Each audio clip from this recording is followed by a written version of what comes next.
ആകാശവാണി. നമസ്കാരം. പ്രത്യേക വാർത്താ ബുള്ളറ്റിൻ വായിക്കുന്നത് ഹരിഷ്ണ. ഇന്ത്യയിലെ ഏറ്റവും പുരാതനമായ ഭാഷകളിലൊന്നായ സന്താലി ഭാഷയിലുള്ള ഭരണഘടനയുടെ പതിപ്പ് രാഷ്ട്രപതി ദ്രൗപദി മുർമു ന്യൂഡൽഹിയിൽ പുറത്തിറക്കി. ഝാർഖണ്ഡ്, ഒഡീഷ, പശ്ചിമബംഗാൾ, ബീഹാർ എന്നിവിടങ്ങളിലെ ഒരു വിഭാഗം ഗോത്രവർഗ്ഗക്കാർ ഉപയോഗിക്കുന്ന ഭാഷയാണ് സന്താലി. പ്രധാനമന്ത്രി രാഷ്ട്രീയ ബാൽ പുരസ്കാരങ്ങൾ രാഷ്ട്രപതി ദ്രൗപദി മുർമു നാളെ ന്യൂഡൽഹിയിൽ സമ്മാനിക്കും. വീർ ബാൽ ദിവസവുമായി ബന്ധപ്പെട്ട് സംഘടിപ്പിക്കുന്ന പരിപാടിയെ പ്രധാനമന്ത്രി നരേന്ദ്രമോദി അഭിസംബോധന ചെയ്യും. 20 കുട്ടികളെ ഈ വർഷം പുരസ്കാരത്തിനായി തിരഞ്ഞെടുത്തിട്ടുണ്ട്.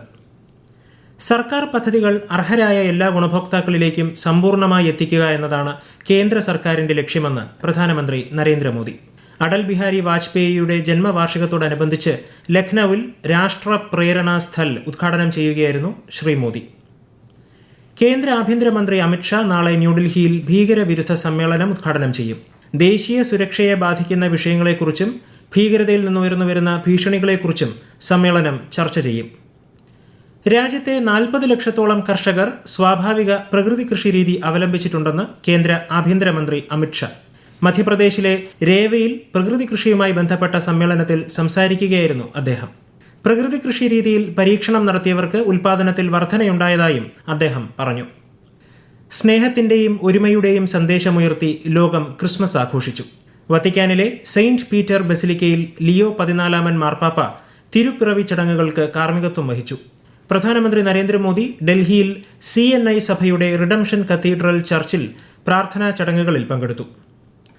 ഏറെ പ്രത്യേകതകൾ നിറഞ്ഞതാണ് കൊല്ലം നഗര തീര മേഖലയിലെ ക്രിസ്മസ് ആഘോഷം. കടലിലെ ഉല്ലാസയാത്ര മത്സ്യത്തൊഴിലാളി കുടുംബങ്ങളുടെ ജീവിതപാതയിലെ മധുരമൂർന്ന നിമിഷങ്ങളാണ്. ആകാശവാണി കൊല്ലം ജില്ലാ പ്രതിനിധി നീരജ് ലാൽ തയ്യാറാക്കിയ റിപ്പോർട്ട്. ക്രിസ്തുമസ് ദിനത്തിൽ സകുടുംബം കടലിൽ യാത്ര ചെയ്ത് ഉല്ലസിക്കുക എന്നത് കൊല്ലത്തെ മത്സ്യത്തൊഴിലാളികൾക്ക് പൂർവികരിൽ നിന്ന് പകർന്നു കിട്ടിയ ആഘോഷശീലമാണ്. സ്ത്രീകളും കുട്ടികളും ഉൾപ്പെടെ മത്സ്യബന്ധന വള്ളങ്ങളിലാണ് ക്രിസ്തുമസ് ദിവസം അറബിക്കടലിൽ ആനന്ദയാത്ര നടത്തുക. ഉച്ചയോടെ തീരത്തെത്തുന്ന കുടുംബങ്ങൾ യാനങ്ങളിൽ ഉൾക്കടലിലേക്ക് യാത്ര തിരിക്കും. സുഖകരമായ കാറ്റും കൗതുക കാഴ്ചകളുമാണ് കടലമ്മ അവർക്കായി കാത്തുവച്ചിരിക്കുന്നത്.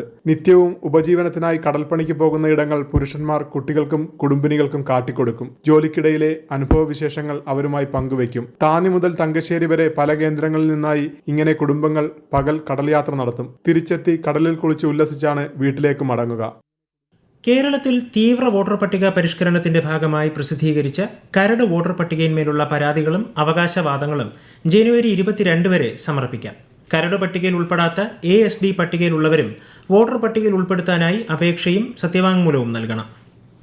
കേരളത്തിൽ corporation mayor, deputy mayor, municipality chairperson, vice chairperson പദവികളിലേക്കുള്ള തിരഞ്ഞെടുപ്പ് നാളെ. ഗ്രാമ, ബ്ലോക്ക്, ജില്ലാ പഞ്ചായത്ത് പ്രസിഡന്റ് തിരഞ്ഞെടുപ്പ് മറ്റന്നാളാണ്. തിരുവനന്തപുരം നഗരസഭ മേയർ സ്ഥാനാർത്ഥിയായി VV രാജേഷിനെയും തൃപ്പൂണിത്തുറയിൽ നഗരസഭാ ചെയർപേഴ്സൺ സ്ഥാനാർത്ഥിയായി PL ബാബുവിനെയും BJP പ്രഖ്യാപിച്ചു. തൃശൂർ കോർപ്പറേഷനിൽ നിജി ജസ്റ്റിനാണ് കോൺഗ്രസ് മേയർ സ്ഥാനാർത്ഥി. ബേപ്പൂർ അന്താരാഷ്ട്ര വാട്ടർ ഫെസ്റ്റ് 5ാം സീസണ് നാളെ തുടക്കമാകും. വൈകിട്ട് 5:30 മുഖ്യമന്ത്രി പിണറായി വിജയൻ ഓൺലൈനായി മേള ഉദ്ഘാടനം ചെയ്യും. വിശദാംശങ്ങളുമായി ആകാശവാണി കോഴിക്കോട് ജില്ലാ പ്രതിനിധി നസീർ ബാബു. കടലിലും കരയിലും മാനത്തും വർണ്ണവിസ്മയ കാഴ്ചകൾ തീർക്കുന്ന ബേപ്പൂർ അന്താരാഷ്ട്ര വാട്ടർ ഫെസ്റ്റിൽ ജലസാഹസിക കായിക മത്സരങ്ങളും പ്രദർശനങ്ങളും കൊണ്ട് നാടുണർത്തുന്ന മേളയുടെ അവസാനഘട്ട ഒരുക്കങ്ങൾ പൂർത്തിയായി.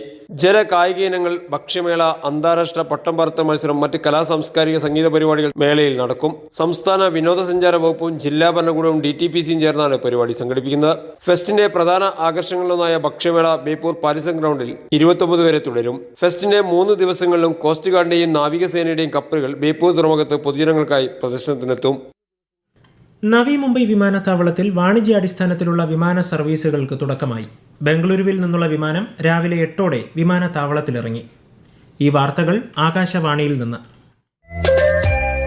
ആകാശവാണി വാർത്തകളും വാർത്താ അധിഷ്ഠിത പരിപാടികളും all India radio news Thiruvananthapuram YouTube ചാനലിലും @all India radio news Thiruvananthapuram Facebook പേജിലും AIR ന്യൂസ് _തിരുവനന്തപുരം ഇൻസ്റ്റഗ്രാം അക്കൌണ്ടിലും @AIR ന്യൂസ് _TVM X ഹാൻഡിലും ലഭ്യമാണ്.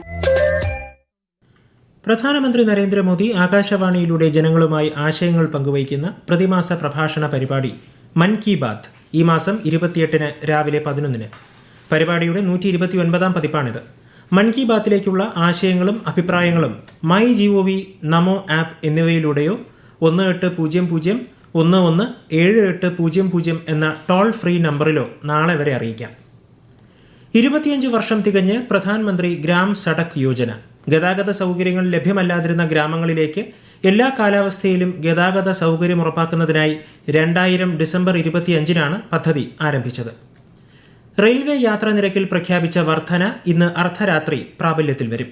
215 കിലോമീറ്ററിലധികമുള്ള യാത്രകൾക്ക് ഓർഡിനറി ക്ലാസ്സിൽ കിലോമീറ്ററിന് 1 പൈസ വർദ്ധിക്കും.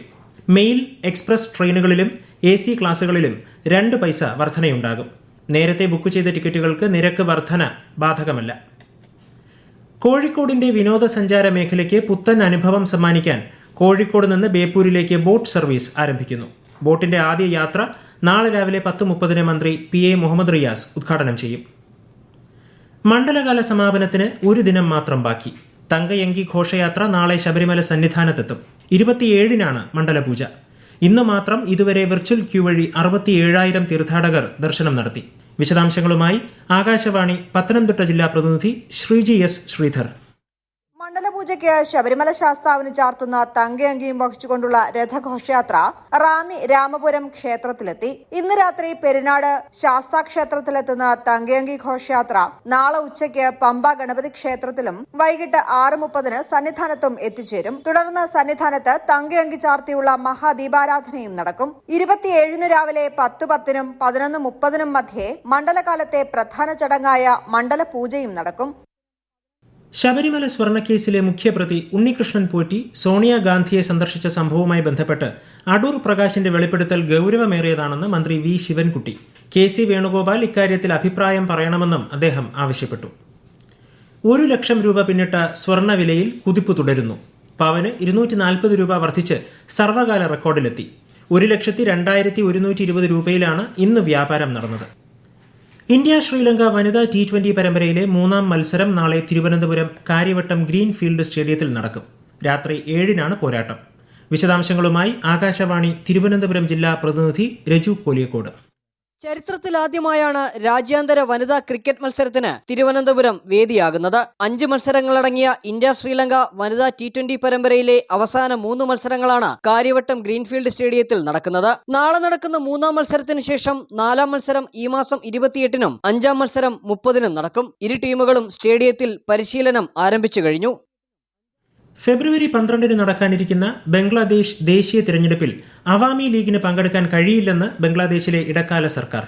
അവാമി ലീഗ് പാർട്ടിയുടെ പ്രവർത്തനങ്ങൾക്ക് ഏർപ്പെടുത്തിയിട്ടുള്ള താൽക്കാലിക നിയന്ത്രണവും രജിസ്ട്രേഷൻ റദ്ദാക്കിയതുമാണ് ഇതിന് കാരണം. മോസ്കോ ലക്ഷ്യമാക്കി പറക്കുകയായിരുന്ന 25 യുക്രൈനിയൻ ഡ്രോണുകൾ റഷ്യൻ വ്യോമ പ്രതിരോധ സേന തകർത്തു. നാശനഷ്ടങ്ങളോ ആളപായമോ റിപ്പോർട്ട് ചെയ്തിട്ടില്ല.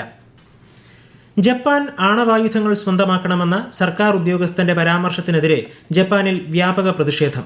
തക്കയേച്ചി സർക്കാരിന്റെ സുരക്ഷാ നയരൂപീകരണ ഉദ്യോഗസ്ഥന്റെ പ്രസ്താവനയാണ് പ്രതിഷേധത്തിനിടയാക്കിയത്. അണുബോംബിനെ അതിജീവിച്ചവർ ഉൾപ്പെടുന്ന നാഗസാക്കിയിലെ വിവിധ സംഘടനകൾ വിവാദ പരാമർശത്തെ അപലപിച്ചു. നൈജീരിയയിലെ മൈദുഗുരിയിൽ ഇന്നലെയുണ്ടായ ബോംബ് സ്ഫോടനത്തിൽ 5 പേർ കൊല്ലപ്പെട്ടു. 35 പേർക്ക് പരിക്കേറ്റു. പള്ളിയിൽ പ്രാർത്ഥനയ്ക്കിടെ ചാവേർ ആക്രമണം നടത്തുകയായിരുന്നുവെന്ന് പോലീസ് പറഞ്ഞു. തായ്ലൻഡ് കംബോഡിയ അതിർത്തി തർക്കം നിലനിൽക്കുന്ന മേഖലയിൽ ഹിന്ദു ദൈവങ്ങളുടെ വിഗ്രഹങ്ങൾ തകർത്തതിനെ ഇന്ത്യ അപലപിച്ചു. സമാധാനം പുനഃസ്ഥാപിക്കാൻ ഇരുപക്ഷവും ചർച്ചകൾ നടത്തണമെന്ന് വിദേശകാര്യ വക്താവ് രൺധീർ ജയ്സ്വാൾ പറഞ്ഞു.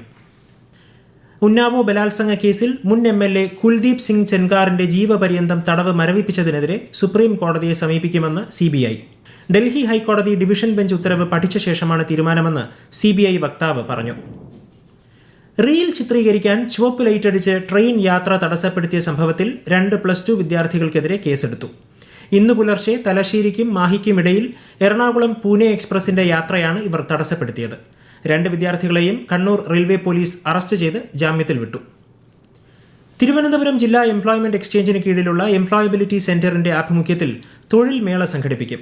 മറ്റന്നാൾ രാവിലെ 10:30-ന് Palayam university employment information and guidance ബ്യൂറോയിലാണ് അഭിമുഖം. SSLC മുതൽ ഉയർന്ന യോഗ്യതയുള്ളവരെ ഉൾക്കൊള്ളിച്ചുകൊണ്ടാകും അഭിമുഖം. NSS പൊതുവിദ്യാഭ്യാസ വകുപ്പ് VHSC വിഭാഗത്തിന്റെ സപ്തദിന സഹവാസ റെസിഡൻഷ്യൽ ക്യാമ്പുകൾ നാളെ ആരംഭിക്കും. പ്രത്യേക വാർത്താ ബുള്ളറ്റിൻ കഴിഞ്ഞു. അടുത്ത വാർത്താ പ്രക്ഷേപണം നാളെ രാവിലെ 6:45-ന്.